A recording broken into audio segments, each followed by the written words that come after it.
ഇയാളുടെ പെർഫോമൻസ് ഒക്കെ കണ്ടിട്ടുണ്ടോ ടിവിയില്? ആരാ കാണാത്ത? ആക്ച്വലി അശ്വിൻ 2 ദിവസം പോസ്റ്റ് കിട്ടിയെന്നുള്ളതല്ലോ. ഞങ്ങൾക്ക് എല്ലാവർക്കും അറിയായിരുന്നു അശ്വിൻ വരുന്നുണ്ടെന്നുള്ള. അശ്വിന് മാത്രം സസ്പെൻസ് ഉണ്ടായിരുന്നില്ല. ഗംഭീര ക്യാരക്ടറാണ്. സ്ക്രിപ്റ്റ് വായിച്ച ടീച്ചറെ കണ്ടിട്ടല്ലോ നമ്മള് എല്ലാവരും എനിക്ക് തോന്നുന്നു സ്ക്രിപ്റ്റ് വായിച്ച എല്ലാവരും ചോദിച്ചിട്ട് അമലിന്റെ ക്യാരക്ടർ ആരാ ചെയ്യുന്നതെന്ന് ചോദിച്ചിട്ടുണ്ട്. ആൻഡ് എനിക്ക് തോന്നുന്നു ഓഡിയൻസ് പറയാൻ ആഗ്രഹിച്ച കുറെ കാര്യങ്ങൾ അമലാണ് പടത്തിൽ പറഞ്ഞിട്ടുള്ളത്. എന്തല്ലേ ആദ്യ സിനിമയിൽ തന്നെ ഗംഭീര റോള് കിട്ടുക, അത് നല്ല ഡയറക്ടറിന്റെ കൂടെ. അടിപൊളി. അശ്വിനെ ഏറ്റവും കൂടുതൽ നമ്മളൊക്കെ കാണുന്ന സമയത്ത് ഏറ്റവും ഫസ്റ്റ് ഓർമ്മ വരുന്ന പെർഫോമൻസ് ഏതെന്നറിയോ? ഏതാ? ബാത്റൂമിൽ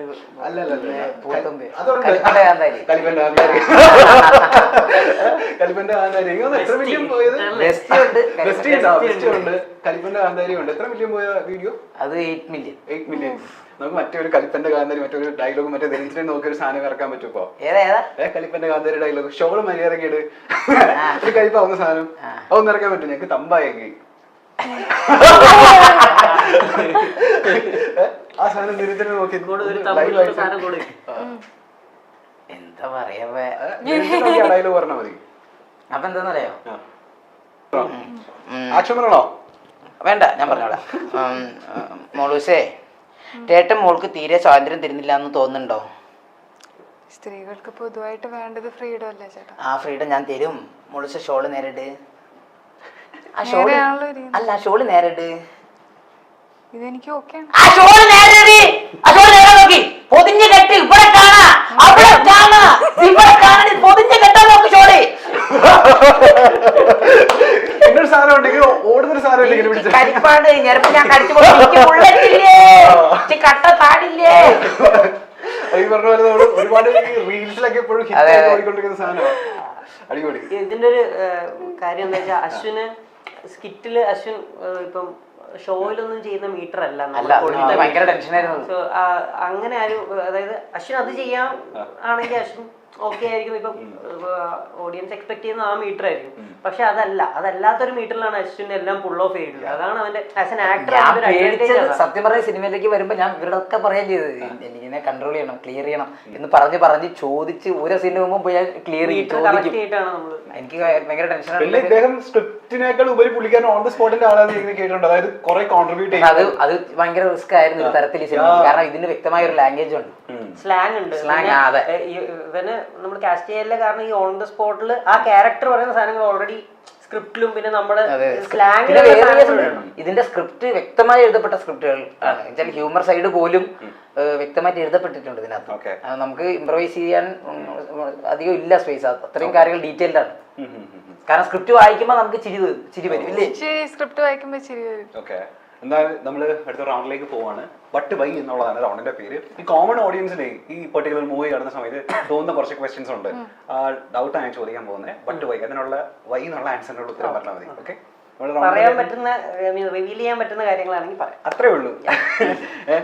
റൗണ്ടിന്റെ പേരെന്താ? But why. ഓക്കെ, ചന്ദ്രികയായിട്ടേ നമ്മുടെ നിരഞ്ജനെ തന്നെ സെൻട്രൽ ക്യാരക്ടർ ആയിട്ട് പിക്ക് ചെയ്തതിന് പിന്നിൽ ബട്ട് വൈ? നിരഞ്ജന ഇതുവരെ, അതായത് ഞാൻ നേരത്തെ പറഞ്ഞ എനിക്ക് ആർട്ടിസ്റ്റുമായിട്ട് വർക്ക് ചെയ്യാൻ ഭയങ്കര ഇഷ്ടമാണ്. അപ്പൊ നിരഞ്ജന ഇതുവരെ ഇങ്ങനെ ഒരു സാധനം ചെയ്തിട്ടില്ല. പുള്ളിക്കാരി എപ്പോഴും ഒരു എന്താ ഒരു അർബൻ ക്യാരക്ടർ പരിപാടിയും വളരെ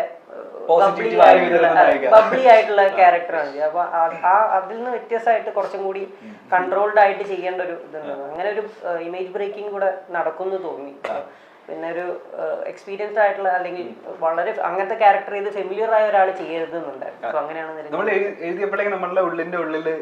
ഇല്ല എഴുതിയപ്പോ ഇല്ലാതിരുന്ന രണ്ട് ക്യാരക്ടർ, ഐ മീൻ ആര് ചെയ്യുന്ന ഐഡിയ ഇല്ലാതിരുന്ന രണ്ട് ക്യാരക്ടേഴ്സാണ്, ഫീമെയിൽ ക്യാരക്ടേഴ്സ് രണ്ടുപേരും. പക്ഷെ എഴുതി വന്ന് അവസാനം ലോട്ടറി അടിച്ചത് നോക്കാണ്. ഒരു പരാതി ഇല്ലായിരുന്നു. അതായത് റിലേറ്റീവ്സ് മാത്രമേ നമ്മളെ വിളിക്കുന്നുള്ളൂ എന്നുള്ള ഒരു പരാതി ഇതൊക്കെ മാറിയില്ല ഇപ്പൊ. അവരാകെ രണ്ടിടത്തിലേ വിളിച്ചിട്ടുള്ളൂ.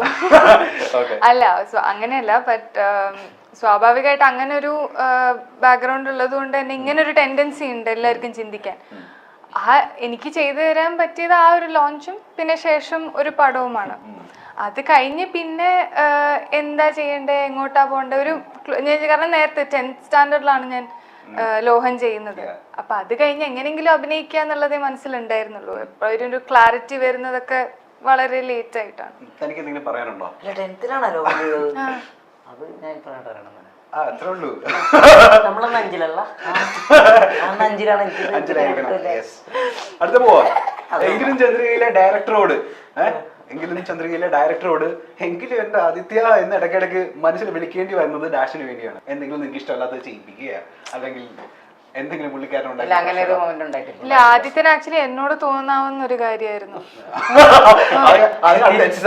ആക്ച്വലി ഒന്നും ഉണ്ടായിരിക്കുമെന്ന് ചോദിക്കാൻ പറ്റില്ല. കാരണം ആദ്യം പറഞ്ഞ പോലെ തന്നെ ഇങ്ങനൊരു നാടൻ ഒരു വേഷം ചെയ്യുന്നതും ആദ്യമാണ്.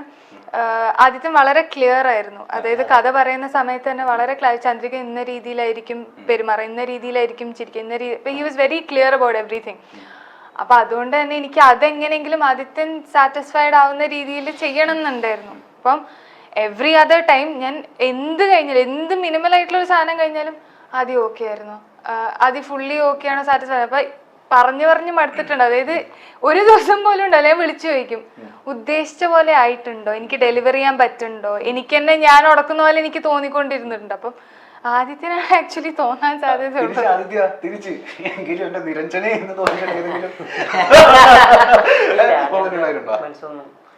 എല്ലാവരും അവരുടേതായ പരിപാടികൾ, എല്ലാവരും ഭയങ്കര ഇൻവോൾവ് ആയിരുന്നു ക്യാരക്ടേഴ്സിലേക്ക് വരുന്ന സമയത്ത്. എല്ലാവർക്കും ഇത് ഏറ്റവും ബെസ്റ്റിൽ എത്തിക്കണം എന്നുള്ളൊരു ഇതുണ്ടായിരുന്നു കാസ്റ്റ് ആൻഡ് ക്രൂവിന്. സോ ആ ഒരു രീതിയിൽ നമുക്ക് അങ്ങനെ അശ്വിൻ മോഹനിലേക്ക് വന്നു കഴിഞ്ഞാൽ അശ്വിനെ ഏതെങ്കിലും മൊമെന്റ് ഉണ്ടായിട്ടുണ്ടോ? ആളെന്തെങ്കിലും ഒക്കെ ഒരു കുരുത്തക്കേട് ഒപ്പിച്ച് കാണുമല്ലോ ലൊക്കേഷനിൽ. അശ്വിൻ എല്ലാവരുടെയും സ്റ്റാർ ആയിരുന്നു. അശ്വിൻ വന്ന് തകർത്ത് പെർഫോം ചെയ്ത് എല്ലാവരും അശ്വിന്റെ പെർഫോമൻസ് കണ്ടോന്ന് പറയുന്ന അവസ്ഥയിലേക്കാണ് അശ്വിൻ കൊണ്ടുവരുന്നത്. ഇത് കഴിഞ്ഞിട്ട് സെറ്റാക്കാം. അശ്വിൻ ലൊക്കേഷനിൽ ഉണ്ടെങ്കിലേ നമ്മൾ ഏറ്റവും കൂടുതൽ പുള്ളിയോട് ആവർത്തിച്ച് പറയേണ്ട കാര്യം ഡാഷാണ്. അശ്വിനേട്ടനോട് അങ്ങനെ ആവർത്തിച്ച് അശ്വിനേട്ടനാണോ? അവനെ തന്നെ അശ്വിനേട്ടൻ നമ്മൾ കാണും ഭയങ്കര കുച്ചുകുട്ടിയെ പോലെ തോന്നുമെങ്കിലും പ്രായം നമുക്ക് അധികമുണ്ട്.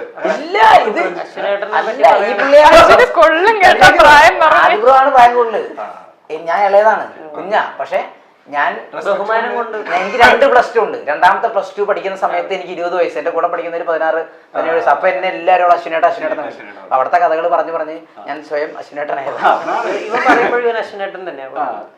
അശ്വിനേട്ടൻ അങ്ങനത്തെ പ്രശ്നങ്ങളൊന്നും ഉണ്ടായിരുന്നില്ല. അശ്വിനേട്ടൻ എല്ലാം കറക്റ്റ് സമയത്ത് നമ്മുടെ കമ്പനി നടനായിരുന്നു. നമുക്ക് ഗ്യാപ്പൊക്കെ വന്ന് അശ്വിന 6 മണി നമ്മളെ വേഷനെടുത്തു. ഭയങ്കര പങ്ക്ച്വാലിറ്റി ആയിരുന്നു. പങ്ക്ച്വാലിറ്റി കാരണം അവിടെ നിന്ന് ഒരു വണ്ടിയല്ലോ കയറി വരണം.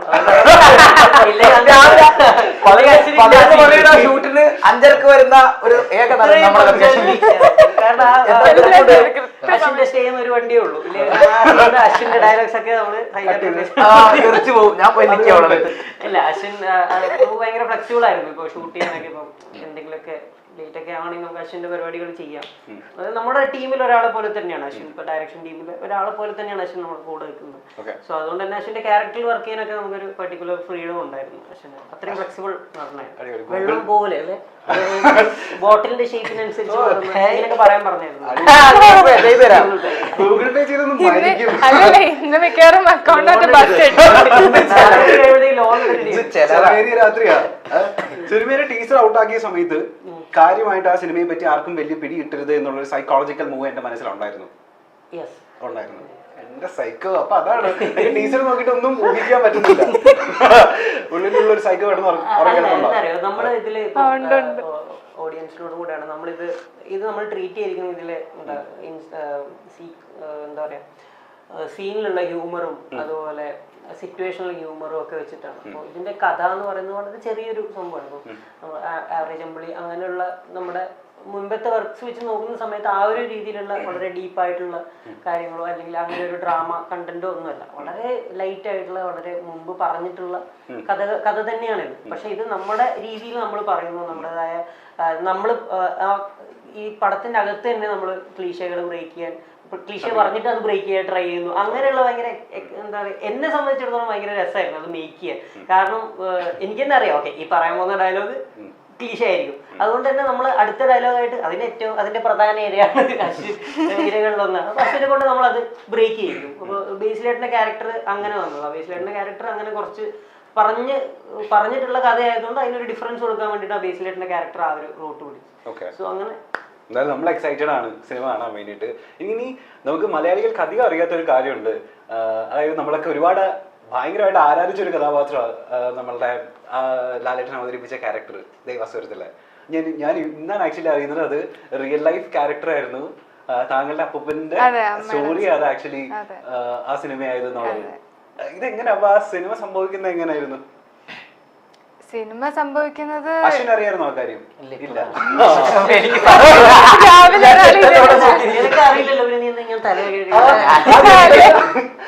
വെറുതെ റിയാക്ഷൻ ഇട്ടത് ബോറടിച്ചത് എന്തൊക്കെയോ പറയുന്ന ഞാൻ ആ ക്യാരക്ടർ പുള്ളിക്കാരത്തിൽ അപ്പൂപ്പനായിരുന്നു, അമ്മയുടെ അച്ഛൻ.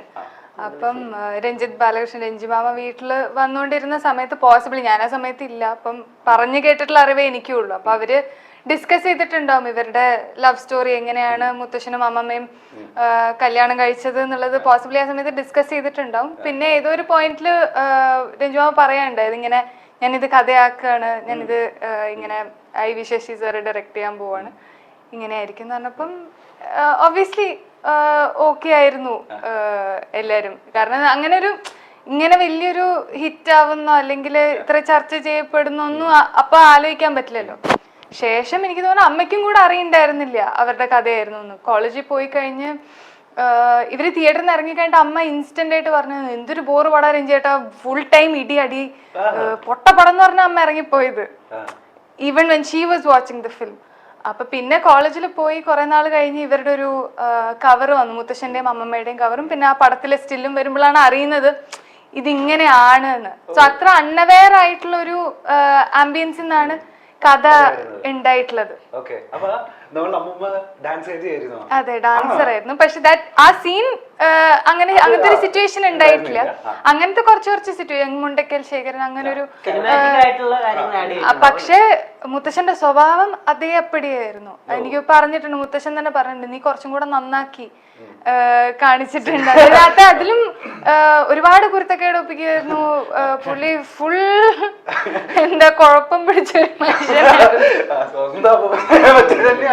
അല്ല യു എസ് ഓൾസോ ഒരു അൺഅപ്പോളജറ്റിക് അബൌട്ട് ഞാൻ ഇങ്ങനെയൊക്കെയാ എന്താണോ നന്നാവാത്ത ചോദിച്ചാ ഞാൻ ഇങ്ങനെയൊക്കെയാന്ന് പറഞ്ഞു.